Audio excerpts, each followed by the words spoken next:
Kasus Vina Cirebon yang terjadi 2016 silam hingga kini masih ditangani kepolisian.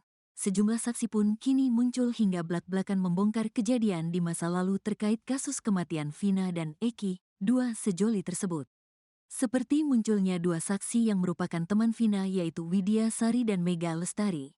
Kini keduanya mengungkap kejadian saat mereka menemani Vina di detik-detik meninggal di rumah sakit.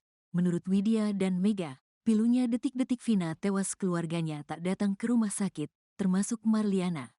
Widya Sari dan Mega Lestari mengungkap Marliana tak bisa dihubungi saat Vina berada di Rumah Sakit Gunung Jati Cirebon pada Sabtu tanggal 27 Agustus tahun 2016.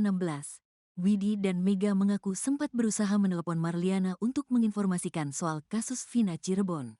Tapi menurut Widi dan Mega, handphone Marliana kakak Vina justru tidak aktif. Sedangkan kini Marliana berkukuh bahwa Vina tewas karena dibunuh, bukan kecelakaan. Widya Sari dan Mega Lestari menceritakan saat melihat kondisi Vina di Rumah Sakit Gunung Jati Cirebon. Kritis banget, kata Widya Sari, udah menjelang sakaratul maut, tambah Mega Lestari. Bahkan menurut Widi dan Mega, perawat saat itu sudah memberitahu bahwa Vina tidak memiliki harapan hidup. Si perawatannya bilangnya udah gak ada harapan hidup, kata Widya Sari. Kata Widi saat itu belum ada keluarga Vina di Rumah Sakit Gunung Jati Cirebon. Seingat Widi belum, katanya. Mendengar pernyataan perawat, Widi dan Mega syok, mereka memilih untuk keluar. Saat di luar ruangan, perawat kembali memanggil Widi dan Mega. Abis itu langsung keluar.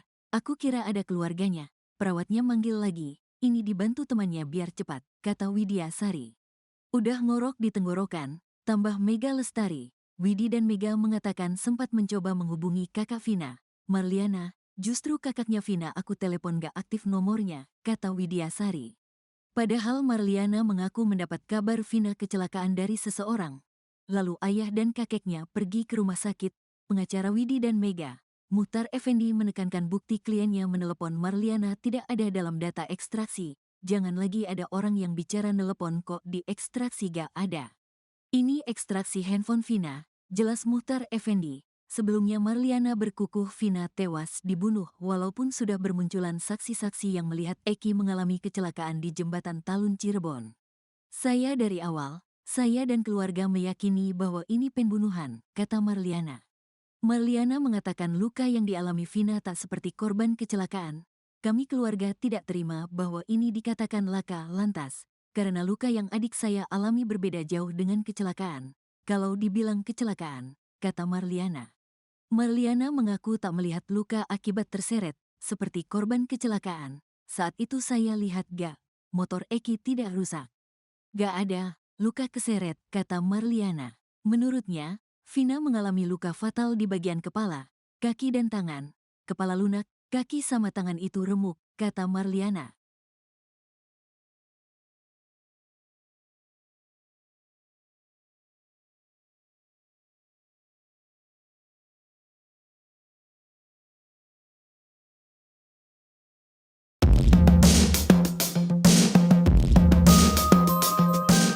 Terungkap sudah arti kata ngejob di handphone Vina Cirebon yang sempat heboh.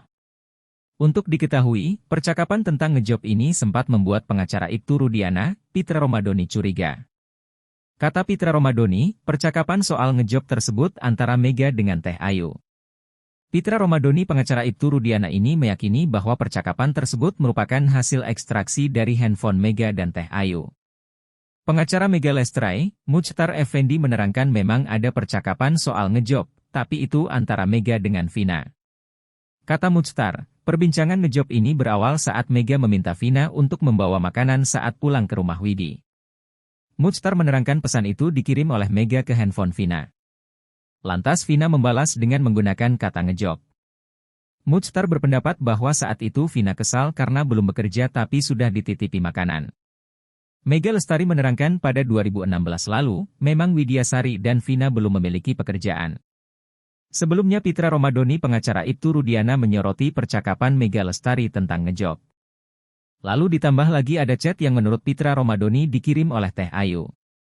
Pitra Romadoni berkukuh bahwa percakapan itu merupakan hasil ekstraksi dari handphone Mega dan Teh Ayu, bukan handphone Vina. Pitra Romadoni bahkan sampai meminta agar penyidik kasus Vina memeriksa Mega Lestari untuk mendalami percakapan soal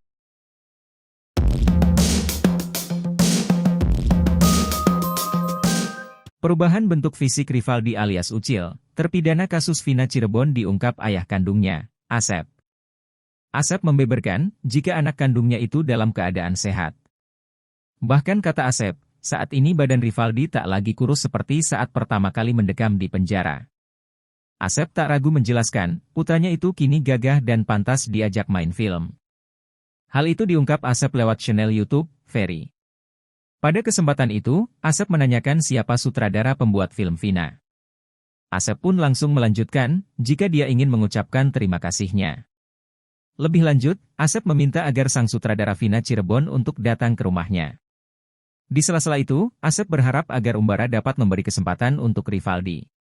Sementara itu, Asep membeberkan, jika Rivaldi adalah anak yang pendiam tapi memiliki jiwa solidaritas yang tinggi. Di sisi lain, Asep meminta maaf terhadap semua pihak yang sulit untuk menemuinya.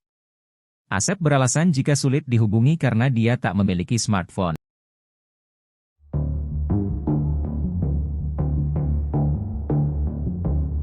Kisah pilu dari salah seorang terpidana kasus Vina Cirebon, Sudirman kembali jadi sorotan.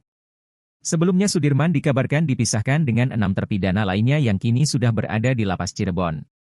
Terbaru, Sudirman kini sudah dipindahkan ke Lapas Bancai, Bandung setelah sebelumnya dipinjam Polda Jabar. Kuasa hukum terpidana kasus Vina, Titin Prialianti mengaku sudah menjenguk Sudirman di Lapas Bancai bersama keluarga sang terpidana. Bahkan, Titin mengaku sampai menangis melihat kondisi Sudirman.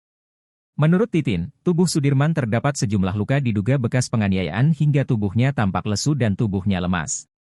Dia, Sudirman, kelihatan tidak sehat aja. Kalau yang lain, terpidana lain, kan segar. Kalau Sudirman itu ringkih banget, pelan jalannya, katanya, dikutip dari tayangan YouTube Tony RM, Minggu, 25 Agustus 2024. Bahkan, Sudirman mengaku ubun-ubunnya pernah disiram air panas.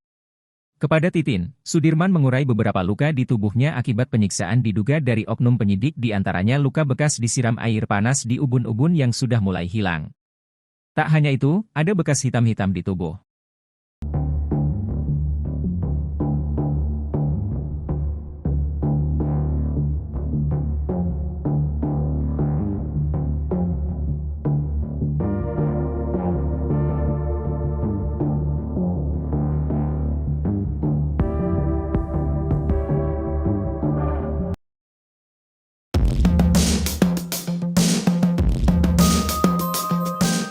Selama ini susah ditemui bahkan oleh keluarganya, nasib pilu Sudirman kini akhirnya terungkap. Terpidana kasus pembunuhan Vina Cirebon tersebut diketahui dipisahkan dengan 6 terpidana lainnya. Kini Sudirman menghuni Lapas Bancai, Bandung. Nasib pilu dan dugaan penganiayaan yang dialami Sudirman diungkap kuasa hukum terpidana kasus Vina Cirebon, Titin Prialianti. Titin bersama keluarga Sudirman sudah mengunjungi Sudirman di Lapas Bancai. Titin bahkan sampai menangis melihat kondisi Sudirman. Titin mengungkap, ada sejumlah luka diduga bekas penganiayaan di tubuh Sudirman. Tubuhnya pun tampak lesu dan lemas. Sudirman mengaku ubun-ubunnya pernah disiram air panas. Bahkan ia mengurai beberapa luka di tubuhnya akibat penyiksaan diduga dari oknum penyidik diantaranya luka bekas disiram air panas di ubun-ubun yang sudah mulai hilang. Tak hanya itu, ada bekas hitam-hitam di tubuh bahkan Sudirman juga mengaku tak bisa duduk tegak serta gampang capek saat duduk tegak. Selain itu, ada luka cekungan kira-kira sepanjang 3 cm di punggungnya yang diduga luka itu bekas tembakan